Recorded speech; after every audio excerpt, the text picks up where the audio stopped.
মহানায়কের কথাটা বলুন, মানে যেদিনকে আমাকে গল্প করছিলেন মহানায়ক উত্তম কুমারের সম্পর্কে একটু বলুন না তোমাকে। হ্যাঁ, উত্তম কুমারের বিষয় তো আমিও জানতাম না তাকে। আচ্ছা আচ্ছা। তার কাছে সকালবেলা তখন বাবু গিয়ে বললেন যে হ্যাঁ কালকে একটা থিয়েটার দেখেছি, হ্যাঁ থিয়েটারটা অসাধারণ লেগেছে আমার, আমি থিয়েটারের ছবি করবো। উত্তম কুমার সেই সময় থিয়েটার করছিলেন না, করছিলেন না? আচ্ছা আচ্ছা আচ্ছা। বললেন তাই, কিরকম ভালো লেগেছে? হ্যাঁ হ্যাঁ। আমার সাংঘাতিক ভালো লেগেছে। আচ্ছা। আমি আজই আসতে বলেছি, এইসব কথাবার্তা হ্যাঁ বললেন। তারপরের দিন যেদিন আবার তখন ডেকেছেন পাঠটার বই পড়ার জন্য, হ্যাঁ স্টুডিওর ঘরে গেছি। স্টুডিওর একটা বড় ঘর ছিল, সেখানে আমরা অনেকে বসে আছি, 15-16 জন বসে আছি। আচ্ছা। যারা সব অভিনয় করবে। হ্যাঁ হ্যাঁ। আমার সব টক টক টক টক করে আওয়াজ হচ্ছে। তারপরে ওরা দরজাটা খুলে দিলেন, উত্তম কুমার দাঁড়িয়ে আছেন। আরে বাবা। বাইরে। আচ্ছা। সবাই উত্তম বললেন যে সবাই এসেছেন? হ্যাঁ। তখন বাবু বললেন যে হ্যাঁ এসেছে। তখন আপনার বয়স কেমন হবে? আমার বয়স 40-40। বাহ বাহ। আচ্ছা। বলছে যে উনি কি এসেছেন? হ্যাঁ। খুঁজে বার করো। হ্যাঁ। তোমার দরজা দিয়ে ভেতরে ঢোকেন। হ্যাঁ। দরজার বাইরে দাঁড়িয়ে আবার মুখ খুলে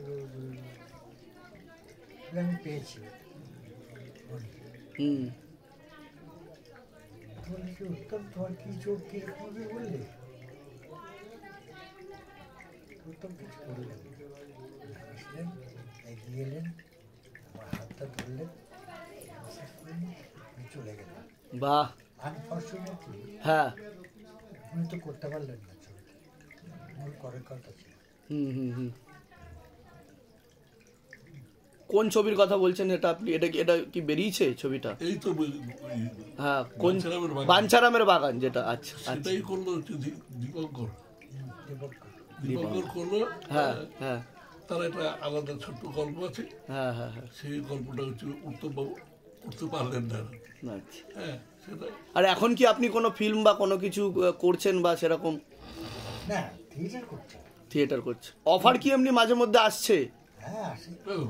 অফার তো আসবেই, কিন্তু সেগুলোর প্রতি আপনি অতটা অগ্রসর হচ্ছেন না। যাক, ভালো।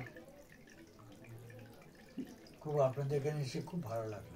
ভালো থাকবেন, সুস্থ থাকবেন, আর আপনার থেকে আরো সমৃদ্ধ হতে চাই, সেটা থিয়েটার জগৎ হোক আর সিনেমা চলচ্চিত্র জগতই হোক না কেন। আর শিবধামের কাজও যাতে ভালোভাবে এগিয়ে যেতে পারে, সেটাও আপনি শুভকামনা করে যাবেন। উনি খুব উচ্চ স্তরের গুণী শিল্পী।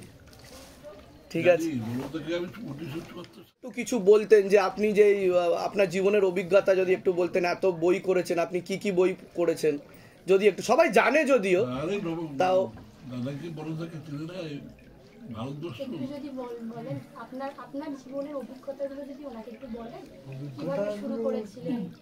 এমন কিছু বিস্ময়কর নয়, যা স্বাভাবিক অভিজ্ঞতা দেখে। কিন্তু আপনার অভিনয় দেখে তো মানুষ মানে প্রায় অন্তত মানুষ মানে আমার সংস্পর্শে যারা যারা আছেন, এবং বিশেষ করে আমি তো খুব অবাকই হয়েছি। আপনার থেকে অনেক কিছু শিখেছি এবং সামনের দিনে এগিয়ে চলার প্রেরণা পর্যন্ত পেয়েছি। আপনাকে অনেক ধন্যবাদ।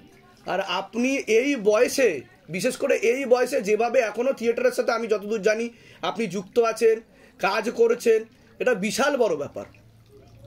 এবং আপনার মানসিক বলও আমি দেখতে পাচ্ছি, এবং এরকমই থাকা উচিত।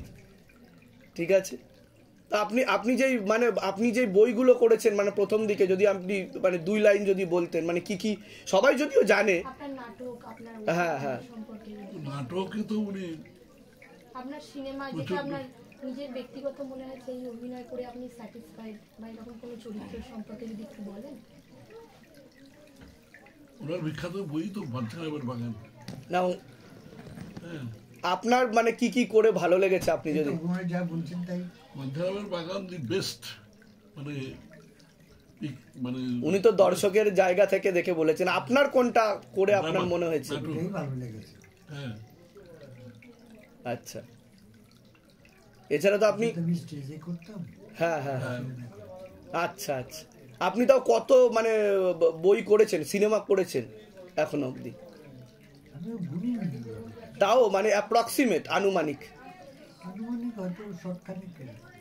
আচ্ছা, আর তার মধ্যে মানে আপনার কার সাথে কাজ করে ভালো লেগেছে? মানে পরিচালকের কথা বলছি, সবাই ভালো গুণী শিল্পী, কিন্তু তার মধ্যে কার সাথে আপনার মনে হয়েছে যে পরিচালক একজনের সাথেই কাজ করেছিলাম বেশি, তার সঙ্গে উনি আমাকে প্রথম নিয়ে গিয়েছিলেন, তপন সিনহা। তপন সিনহা।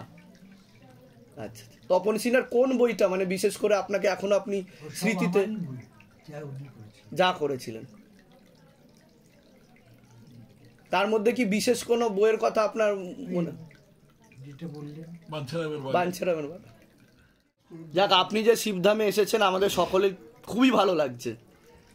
আর আপনি সুস্থ থাকুন, ভালো থাকুন, আমি বারবারই বলছি, কারণ আপনার মতো গুণী শিল্পী আমাদের বাংলায় পৃথিবীতে থাকা অবশ্যই দরকার। আপনি যেটা বললেন সেই সূত্রে নয়, আমি এমনি লিখে বলছি আপনাকে হ্যাঁ, যে আপনাদের প্রচেষ্টা যা করছে এটা জয়যুক্ত হোক, ভালো হোক আপনার, এবং আপনার নাম প্রচার হোক। আমি বাবার নাম প্রচার করতে নেমেছি, ঠিক আছে, মহাদেব শিবশম্ভুর। সেইটাই। ব্যাস, মানুষের কৃপা হোক, মানুষ ভালো থাকুক, এইটুকুই কাম্য।